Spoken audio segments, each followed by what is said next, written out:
Welcome to the Planter Podcast, where we talk about veggie gardening and try to make it easier for you to grow food. I'm one of your hosts, Peter Keefe. I'm Erin Thompson. And I'm Mylan Turner. All right, this week we have the most amazing topic, the topic that everyone loves. Everyone loves this. Weeds. Yay!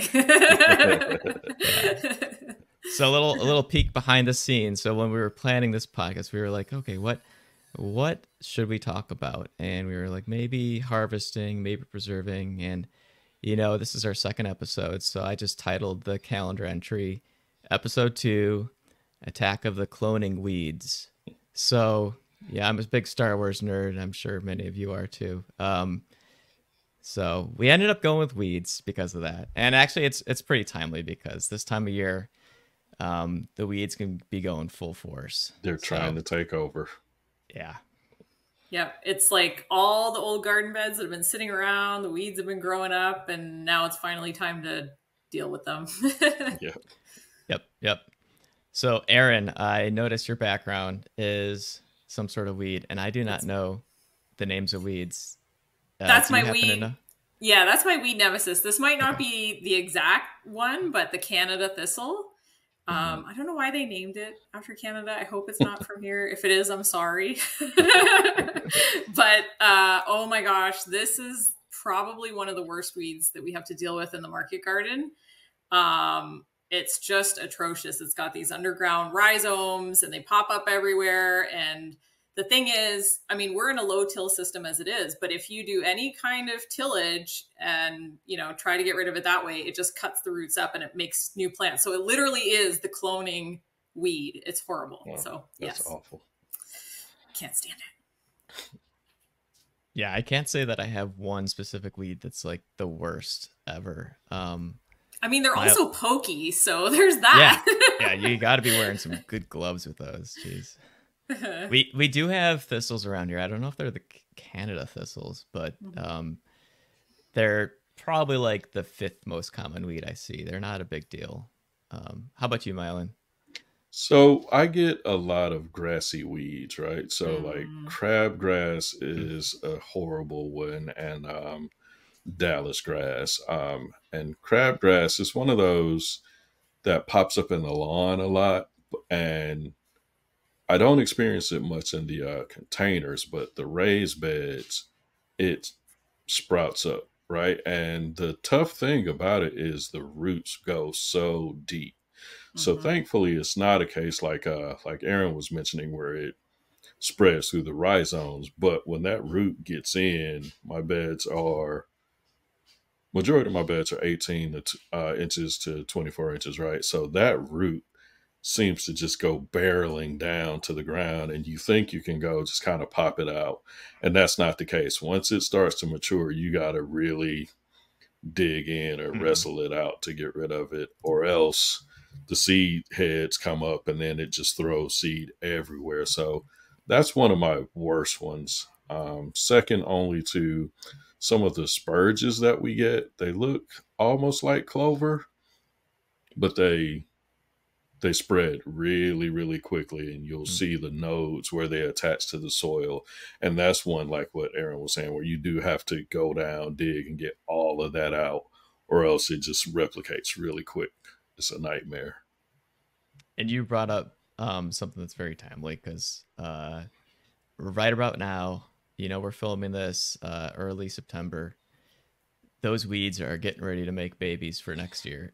Yep. They are making lots of seeds. Yeah. I just showed up in my garden last week, and for those that don't know, I have a community garden plot, so I don't see it all the time. So when I showed up, I was like, oh my goodness, these weeds have seeds, and they are going to be dropping them everywhere. So I very delicately tried to pull all the weeds that were close to and had started to make seeds, and got them out of my garden because I know a little bit of effort now is so worth it for next season. And for sure, I did not take that care last season, and I'm paying for it now. So do you think?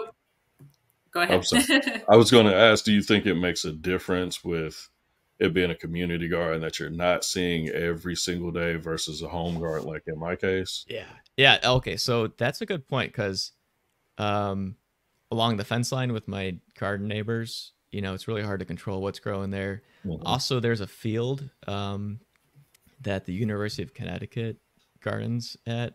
They grow just, uh, I think, hay for the Mhm. animals, and then they Mhm. also grow corn in another field, and they just let it go to weeds once they're done with it. So all those weed seeds are blowing everywhere, and the weeds from the other gardeners are blowing into my garden, and then also all the weeds that I don't catch in my garden are blowing. So it's definitely a little trickier, if you have your own backyard with a fence maybe to keep all the weeds seeds from coming in, and you mow your lawn pretty well.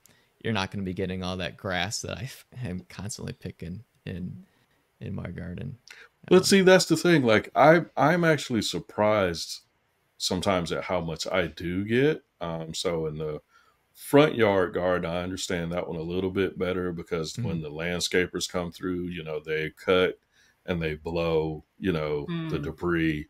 So that one I understand a little bit better. But in my backyard garden, which we've got a good bit of space, it's incredible how much the seed heads can spread with just wind. Because Yeah. even in my tall beds that are 30 inches high, I still get weeds in them. Now it's, super easy to manage. And that's one of the things I love about the beds that you manage standing up is as soon as you see a weed, you can just reach over and pluck it out. So it's not something that I have a huge issue with, but that's kind of where I like the ability to walk the garden every day or every couple days. I especially like to go out, after it rain, and just go out and pluck as many as I can because they come up a little bit easier that way. But I still am surprised every single time that I get a bed that if I don't catch it like a week later, they're just spread like wildfire. And you say that you have crabgrass like is your number one thing. So I always thought that crabgrass grew like just through the roots, but it must be sending seeds. It sends a ton of seeds, right? So I am a little bit of a lawn snob too. So I've worked really hard to keep it out of my lawn, but again, I'm in an area we everybody has pretty big yards, right? So Mhm. anywhere from a third of an acre to an acre surrounding me. And, people just manage their yards differently. So if Mhm. you've got a neighbor that does allow the seeds to come up and go to seed, the crabgrass stalks, seed stalks get, I don't know, maybe 2 feet tall, and the wind catches them and it just goes. So, And you're like, why is it in my direction? yeah. So that's where I turn into cut your yard Yeah. neighbor. But I don't bother anybody. Everybody does what they, you know, want in Mhm. their yard. Mhm. But I also, strangely enough, I have Bermuda grass, which Mhm. I've learned is considered a weed in many other areas of the country. And that one does climb with the rhizomes and stolons. And so that one, I have noticed it trying to climb into a couple beds. Mhm. And I can't let that happen because if it gets a hold of a bed, I'd actually Game have to over. break out the tiller. Yeah, I would have to till the beds because it climbs so rapidly Mhm. that yeah, I can't risk. I can't let it get into the beds, and I do have barriers for it. Um, Weed fabric barriers under. I'm sorry, surrounding the garden beds in the back. I have it under the beds in the front, and I also extended maybe a foot and a half to 2 feet perimeter.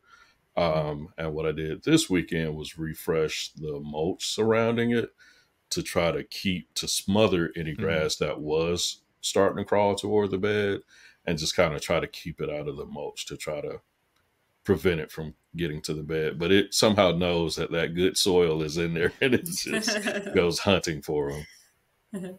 And what kind of weed barrier fabric do you use? Because I think this is a whole kind of like subtopic in and of itself, like the pros and cons of weed fabric. So mine is a commercial grade, somewhere in between 3 mil and 6 mil. Mhm. I got So it from when you hold it up to the light, can you see anything through it? not through this one. This is the Okay. one that has the stripes. And so I looked at the ones through like the big box stores, and honestly, after seeing the difference between commercial and consumer grade, don't even waste your time with the Hmm. consumer stuff. Yeah. Because, like you said, you can see right through it, and the weeds Yeah. just pop right through that one. But with this stuff, like I say, it's heavy duty plastic, and I do understand why a lot of people are against the plastics in their spaces. So there's a definite, risk reward system that I'm dealing with here. And after doing the research, I was comfortable enough with the having the plastic in those places. Mhm. I mean, yeah, you can try to be as anti-plastic as you want, but all the other food you buy at the grocery store, they're laying down plastic around it too. Mhm. So it's just hard to escape. You might as well give yourself a break too. It makes your life a little easier. Yeah, it's either that or, like I say, if Bermuda grass gets into my beds, it's Hmm. going to be really hard to maintain a till free space even in raised beds. So Mhm. I just kind of had to pick one devil over the other. For Yeah. sure. And I think there's a couple other things too. Like number one, if you buy especially the high quality, like more commercial grade fabrics, they are reusable like over and over and over again for a very Oh yeah. long period of time. Like they're super UV resistant. So it's Hmm. not going to be like one season and done. So that kind of makes it feel a bit better. And then the second thing is if it keeps you from, like you said, having to spray herbicides at some point, or, having to till the smithereens out of your garden, then maybe that's a better option, right? Yeah, it's just a matter of picking what works for you, what you're comfortable with. And then you did mention the UV. I did still cover mine in mulch to hopefully slow the breakdown of it. But that's just a theory, and we'll see how that goes. Yeah, I was gonna ask Mhm. about that. Um, the problem with mulch on top, as I found out, so I use the cheapest possible landscape fabric. So don't do what I did. And then I covered it with mulch, and then after about 2 seasons, that mulch turned Breaks into, down. yeah, Yeah. lovely Soil. compost. And oh, the weeds love it, and they're just crawling. The roots are crawling above the landscape fabric, eating up all that decayed mulch. And then I had to literally rake out all the decomposed mulch and put new stuff on. So Mhm, mhm. it's a lot of work. I can understand why people just leave it Bare. like Yeah. bare. Yeah, Yeah. Mhm. doesn't look as So nice though. But yeah, that's exactly what I'm dealing with and what I did. I ran into the exact same thing you did. It started to break down, and the Bermuda started crawling in the broke down mulch. So I, like you said, raked some out, and then I just smothered literally just this weekend with another heavy layer of fresh mulch. And it was one of those just really, really cool garden wins where I was getting ready to head to the hardware store, and somebody posted in a Facebook neighborhood group that they had a tree just cut down, and they were like, free mulch. And they had like 150 bags or something like that. And I was like, wow. oh, score. So Hmm. I took the car 4 different trips of filling up my car with bags of mulch and got all that. But it was a big score. I was really, really happy. Mhm. I Been think there, we should done that.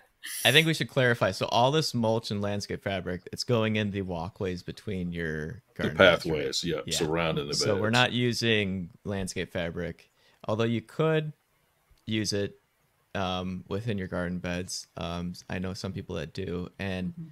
in the market garden, Aaron, do you do any of that?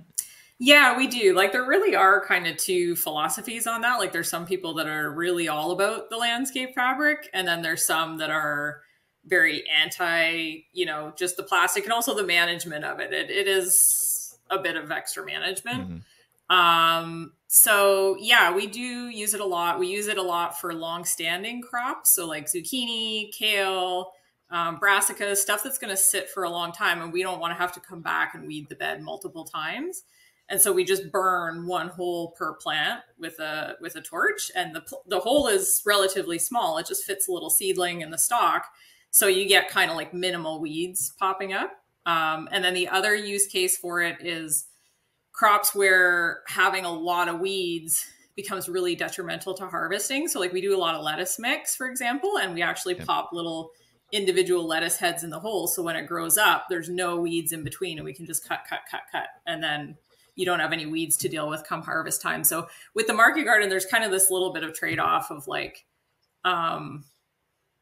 you want to get as best weed control as you possibly can, but you also need to be like really efficient with your time and both on the harvest side and on the weeding side. So so that's what we do. And I think the landscape fabric works pretty well. Although the thing to think about is sometimes it's just sort of like hitting the pause button a little bit on the weeds. It's almost like a little bit of a Band-Aid. So it's like, for that time that it's on, there's very limited weed activity, maybe around the edges, or, if you have a hole in the fabric, the weed will find the hole, like that's a guarantee.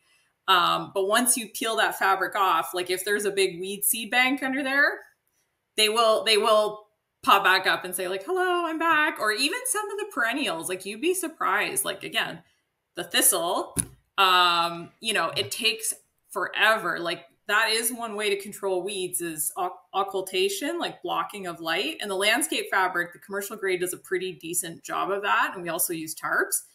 But there's some weeds where it just takes forever. Like the root systems have so much energy stored that they can be in the dark forever. And then as soon as the light comes out, it's like, oh, I'm back. Yep. So again, it can be a little bit of a Band-Aid in a way, but it saves a lot of time weeding. So your thistle reminds me of something that some people grow on purpose, which is mint. But that might actually be my number one weed in my garden. Because it can just survive without light. It just seems to just pop back up. It's bad. You got to get rid of the roots and every piece of the root, otherwise it'll come back.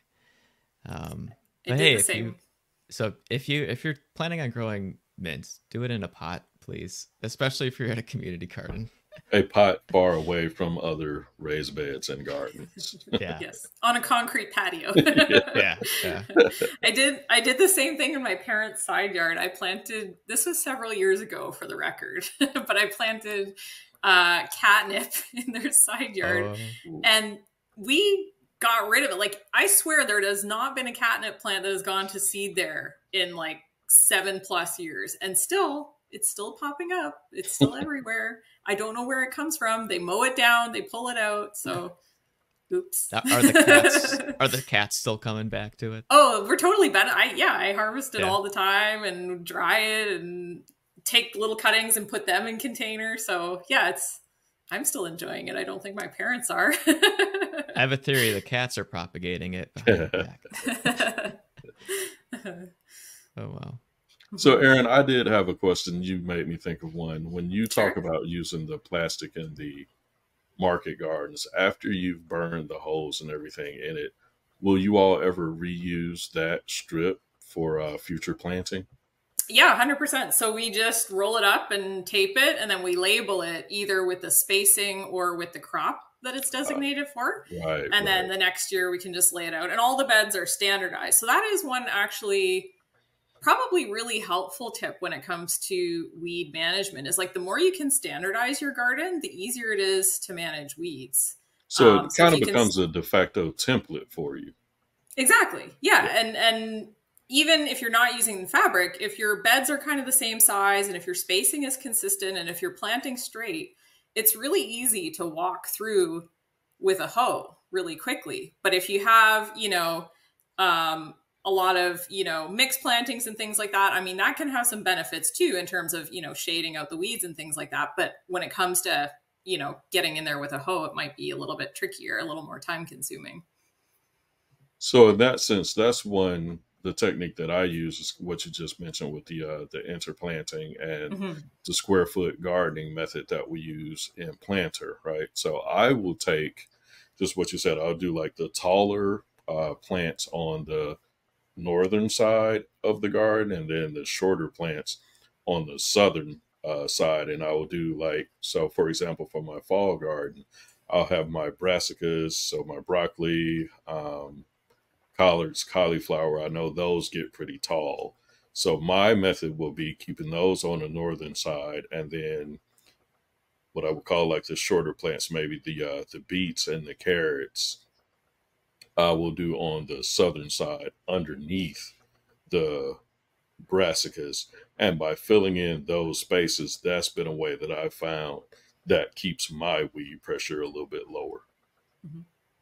Yeah, that totally makes sense. And what about you, Peter? What do you find is most effective for preventative weed maintenance?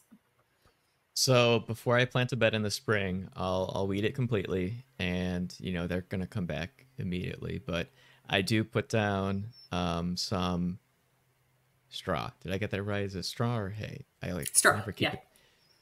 The one without the seeds. So put down straw, and then I put my seedlings in there, and yeah, I just try to keep on it. And I do a lot of interplanting so that I it does work a lot. So like I notice in my tomato beds, they're a lot shaded. The tomato plants grow a lot more.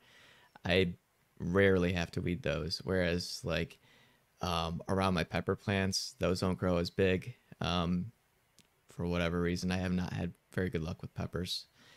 But there's a lot of weeds growing great in those beds. So yeah, I try to do some interplanting. And I never do like the hoeing technique that you do to keep down weeds, just because of the straw, and also just because every once in a while I'm like, oh, there's a little spot here. Let me plant a little thing of lettuce there. Mhm. I'm always trying to cram more into my garden.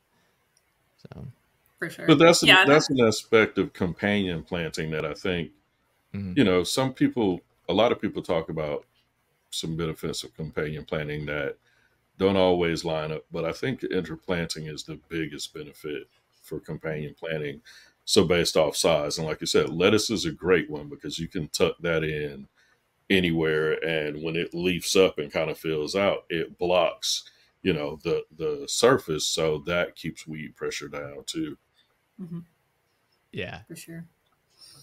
Yeah, and I and one of the other things too is interplanting definitely works, or even just intensive spacing, which square foot gardening is intensive spacing, or even in the market garden we use intensive spacing. So just getting those crops, that little bit closer together, that can help as well. Although there are some crops, I have a weed nemesis and I have a crop nemesis. So the crop that always gets weedy is carrots because Oh, their really? leaves yeah. are so thin and frond like.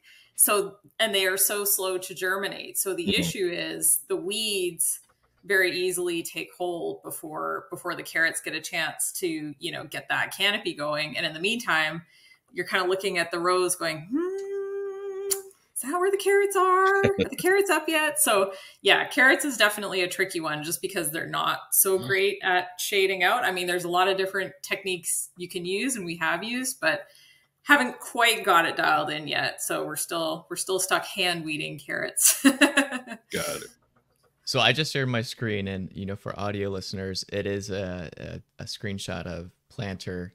Not a screenshot. I'm using the web app right here, but this is essentially what I do for my onion and pepper interplanting. So like onions, also you can have a lot of weeds coming up because it's just like a bulb, and especially in the beginning of the season, it's just a little, essentially a green onion, and then a lot of empty space, and then another green onion, and you can have a lot of weeds growing around. So I do try to plant my peppers with my onions, and um, I don't know. What do you guys think about this? Is this good? Is this perhaps what's causing my pepper problem?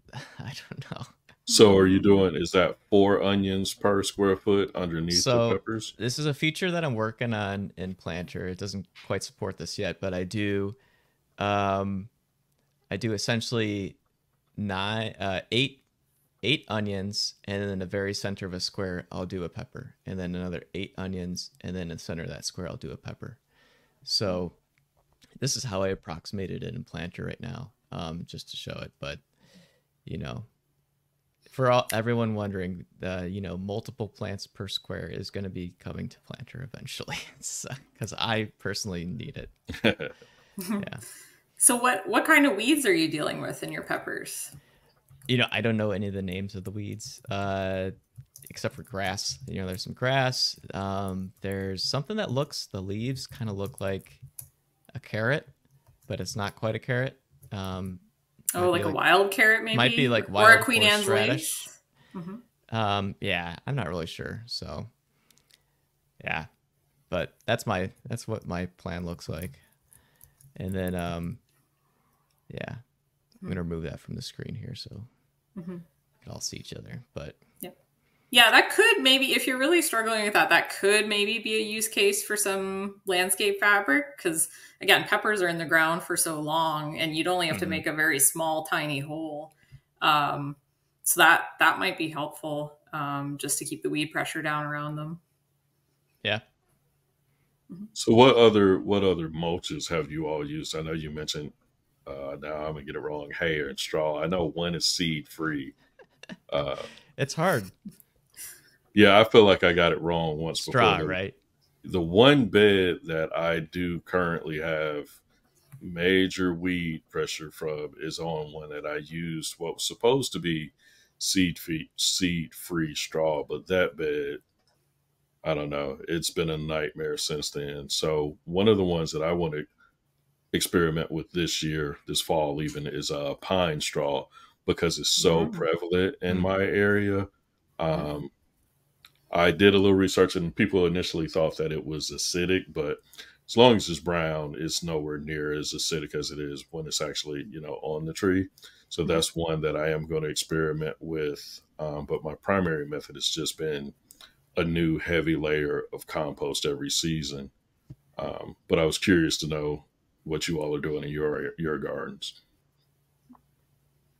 Aaron, you want to go first? Sure. Yeah. So in the market garden, again, our primary is the landscape fabric. We don't use a lot of straw and other things like that, just because of the management of it in our system. It, gets a little bit tricky to pull it back and things like that. So, but at home, I definitely use wood chips and compost. And I've done kind of two different things. So the wood chips, they're all in the paths, number one. I have actually mulched with wood chips, which I know a lot of people are like, oh my God, don't do that, it's terrible.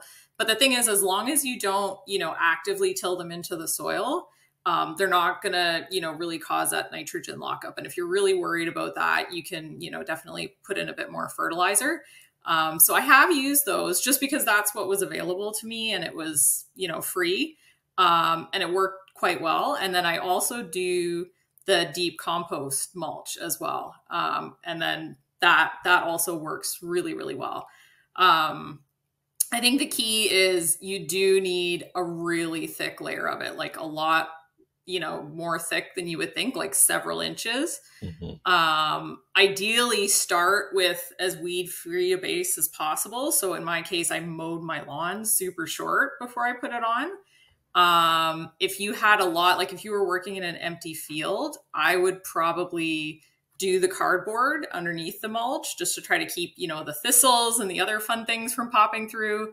But yeah, that actually works really, really well. Like my home garden, very, very few weeds to deal with between, either using a wood chip mulch or using a deep compost method. I've never done the wood chips because I'm just scared from my experience with I do wood chips in the pathways. You can see that in the screenshot behind me. But I tried leaf mulch one year, and I had such a bad slug problem. They were just all over those leaves and ate everything. So now I'm just like, okay, just the straw, because it's like thin enough. I don't think the slugs quite like it. So yeah,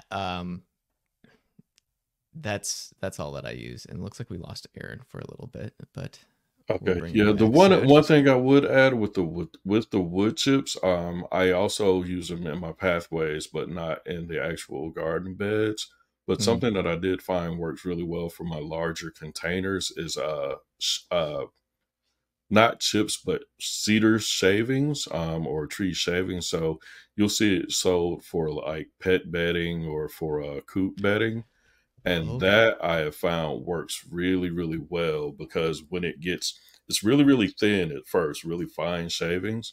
But Mhm. as you wet it down, it seems to mat much, much better than a traditional, like a thicker wood chip would. Um, and that's one, like I said, it works really well for me in containers. Using the cedar one, it's got a pretty nice smell to it as well. Yeah, and have you noticed any like, cuz cedar is it's basically a wood chip, what you're putting down there. So you're not having any nitrogen issues too, like Aaron is saying, if you don't I so mulch because them. they're in containers, I'm adding so much additional Mhm. fertilizer anyway that it would be negligible, right? So for those unaware, anytime that you plant in containers, you I typically do a granular organic fertilizer at the time of planting, as well as regular dosages of liquid fertilizer, because you get so much runoff in your containers when it rains, or just for your regular watering. So if there was nitrogen lockup from the cedar shavings, you're adding so much nitrogen on a regular basis that it would offset any of that. Gotcha. Aaron, anything to add? We lost you for a bit there. No, that totally makes sense to me. Again, I really enjoy using the wood chips, and I haven't had any any experience with nitrogen deficiencies or anything like that. So I think with the shavings, it'll be the same situation. I think the main thing, like with mulch, is just kind of use what's available to you. Yep. Mhm. The only thing with the straw, I have heard of some people having some bad experiences with some herbicide residues. So that would be one thing to check out if you're Yeah. using straw as part of your weed control, strategy. Just make sure that wherever you're sourcing it from, they're not using any herbicides that could get caught up in your garden. But yeah, mulch is definitely helpful. I mean, even if it's a natural mulch and not a landscape fabric, and the weeds can still poke through, it makes it a heck of a lot easier to pull them. So that's the other Mhm. advantage of mulch, is even if you do get weeds, you just walk by and go boop, boop, boop, and then Hmm. you're done. Yep. So, what about tools? I know you said you use the hoe sometimes, but any other like hand tools or things that you found effective to make the job easier? She's got a flamethrower, she said. Oh, yes, she did say I do have that. flamethrowers. Yeah, so we use a couple different types of hose. So one that people may not have seen, I hadn't seen before working at the market garden. It's called a stirrup hoe, and it literally Hmm. looks like a stirrup. I think you also call it a hula hoe. Hmm. There might be other names for it. That's actually a really good tool. It's a little bit more of an intensive tool. Like, it's not for gentle cultivation. It's really kind of getting down in there, but we use that a lot in the aisles, or if we have kind of a thicker set of weeds to deal with. Then we use kind of like just the standard bladed hose. Those work really good. But one other one that can be really effective is something called a wire weeder, and it's literally just like an offset twisted piece of wire. It's for very shallow cultivation, but the nice thing is, because it doesn't really have a blade on it, you're not at risk. Like if you're working in a lettuce bed or something like that, where there's a lot of leaf, Hmm. leaf matter in the way, it won't cut it. It won't kill it. It's just, as long as you've got that nice loose soil surface, it'll, pull out all those thread stage weeds, but it won't damage your crops. So that's a really handy one. And then yeah, the flamethrower. I mean, that's that's getting a little out there. There are flame weeders if you're When it's interested. really bad, you just burn it all to the ground. Yeah, when you've given up. No, you can use it as part of your like, after, like, for example, with carrots, the flame weeding is something that a lot of people will do with carrots, because carrots take so long to germinate. So you plant carrots, you throw a few beet seeds in at the end of the bed with the carrots, and then once the beet seeds germinate, carrots still haven't germinated, and then you can come in and flame any weeds that have started without harming the carrots. So that's the theory. Again, we have mixed success with that. So Hmm. take it for what it's worth. But it is definitely a tool that's out there if you're so inclined and you have a larger area that you're working with. How about you, Mylan? Do you use any tools? Yeah, I actually do have one of the action hoes as well, and I have a cool one that's detachable, so you can insert like a longer handle to use it standing for my shorter beds, but I can also pop the handle off and use it in the standing beds as well. And that one's probably my favorite, like it's like Aaron was mentioning at the end of the season for just clearing stuff out. We'll typically cut, terminate the plant at the base close to the soil, and any other areas that's really good for breaking up roots or debris without really tilling and disturbing. So that one's probably my favorite, but I'm going to go looking for the wire hoe now because that sounds really interesting for my setup as well, because sometimes you've got stuff with interplanting, things don't always get harvested at the same time, right? So the radishes, if we do a square foot of radishes, that spot might be empty for a while, if you don't plant right away after a harvest, or it's taking a while for other things to germinate. So I really like the idea of being able to come in and hoe, close to the other plants without disturbing them. So I'm gonna go look for that next. I'll send Blame you some Aaron for the links. info. Yeah. Awesome. Ka-ching. Yeah, I apparently need to get one of those. All that I do, I just put on a pair of gloves and I kneel down and I pull weeds, and Stress relief. it's a pain. And you guys will all see a little bit of that in the outro video we've got, which is just some B-roll of me pulling weeds to a AI song about weeding. So Honestly, if you have the time and you're so inclined, hand pulling is probably one of the most effective strategies for a lot of weeds, like because you're getting so much of the root out. Like with the hoeing, like Mylan said, a lot of times you're cutting, which may or may not, kill the plant. And then you can also, like you were saying earlier, be really delicate if the plant's starting to go to seed, then you can just sort of delicately take it out and put it into your bucket and, whisk it away without dropping so many seeds. So yeah, absolutely. If you have the time and the dedication and you don't mind getting down on your hands and knees, like hand weeding is very effective. And the thing is, the more you can stay on top of it, like every year, you're going to have less and less weed pressure, right? So Yeah, I right. think that's one of those things you just kind of, if you can schedule a little time every day, 10, 15 minutes, add that to one of your garden tasks, walk your garden, look for weeds, inspect your plants. The more you do it, the more you do it, the less time it takes, I think I'll say. So if you're out every day, every couple of days, you don't have that weekend of weeding, that you think you would have to do if you're doing it more regularly. Absolutely. The other reason why that's really important, especially for annual weeds, so there's this idea of thread stage weeds. So it's like they've literally just barely germinated, and just that light whisk on the surface is enough to kill them. And if you can kill weeds at that stage, it's so much less effort than if you waited a week or 2 weeks and then all of a sudden it's got roots and it's, got a stem. And so that's part of the idea, as well as the timing, is getting the weeds while they're young is the ideal. I mean, life gets in the way. It doesn't always happen. You have to deal with that for sure. But if you can get them when they're young, you'll save yourself a whole lot of headache and, coming to where we are now in the fall and going like, oh man, this bed is really weedy. For sure. Now I was going to ask, in the fall, right before winter, when do you throw in the towel and just let the garden do its own thing? For me personally, it's okay. Frost has come, maybe a few weeks before frost. I say I stop weeding and just say that's it.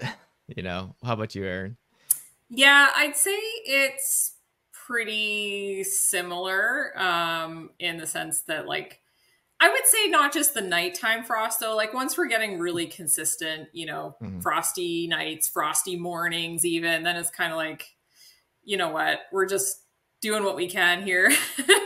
Yeah, you gotta take a break after a long season of gardening and say, okay, that's enough work for me for now. Now, one of the things that we do really try to do though, so by the end of the season, there's only very few things left growing.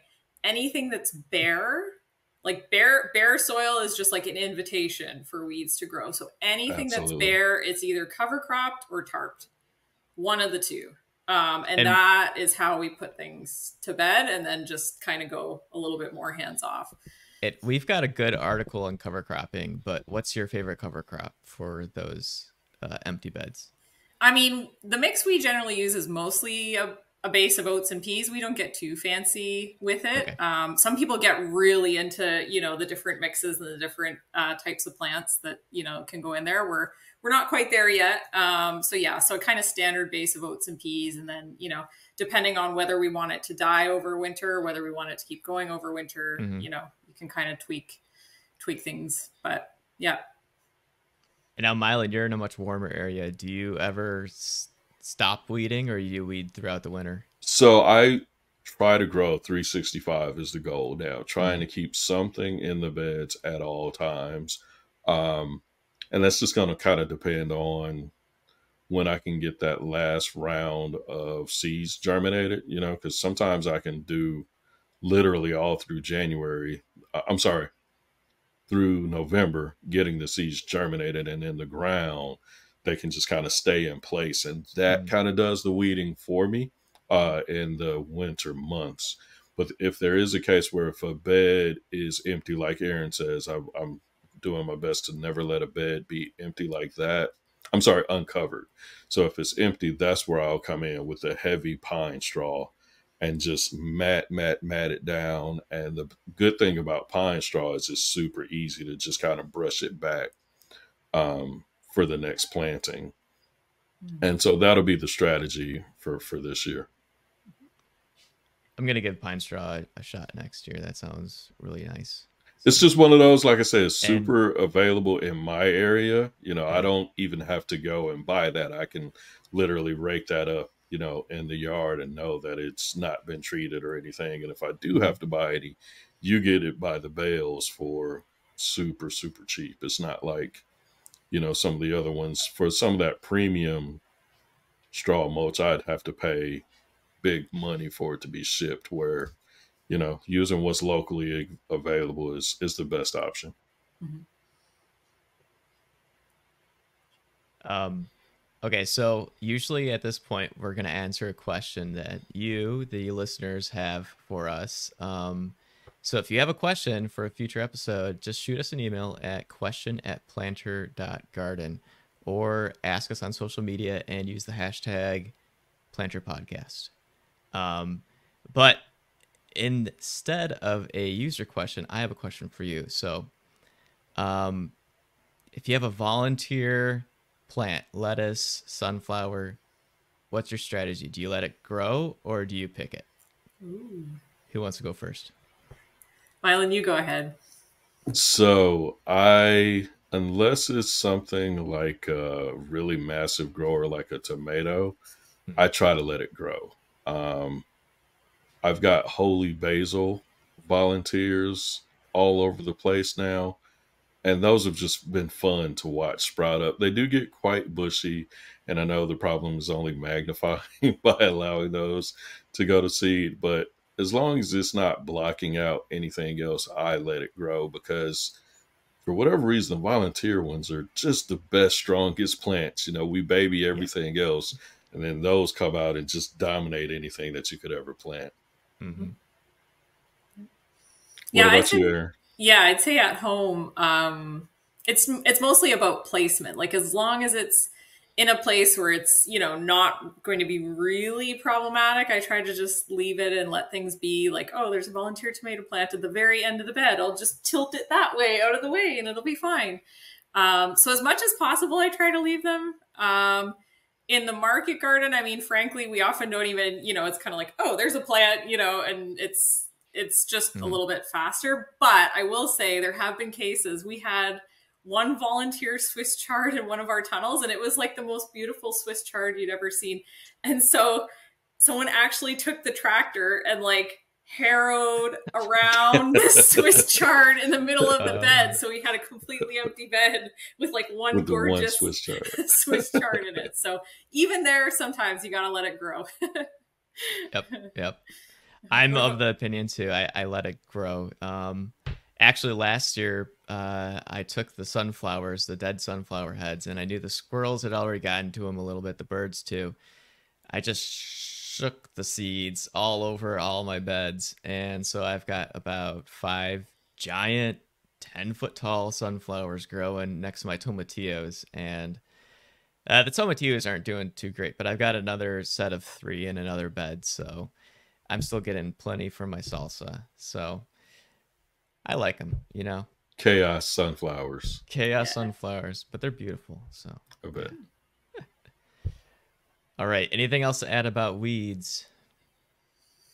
No, not really. I would just say, just don't get discouraged. That's kind of the main thing. Like I've seen both ends of the spectrum with, perfectly weed-free beds, and I've seen beds that have gotten completely overtaken, and it's just, every gardener has to deal with it. So don't feel like a failure if your garden gets, overrun with weeds. It's just something that happens. And just start, if current beds are a problem, just try to start off on the right foot with the next beds. And that's kind of the best thing you can do.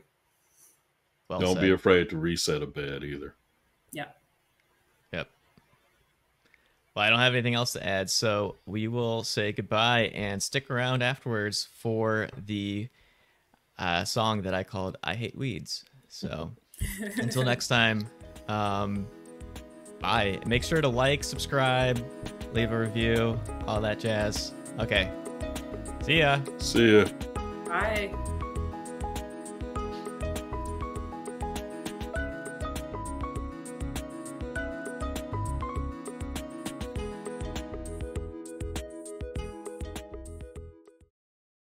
In my backyard, gotta take a stand against those weeds, they're getting out of hand.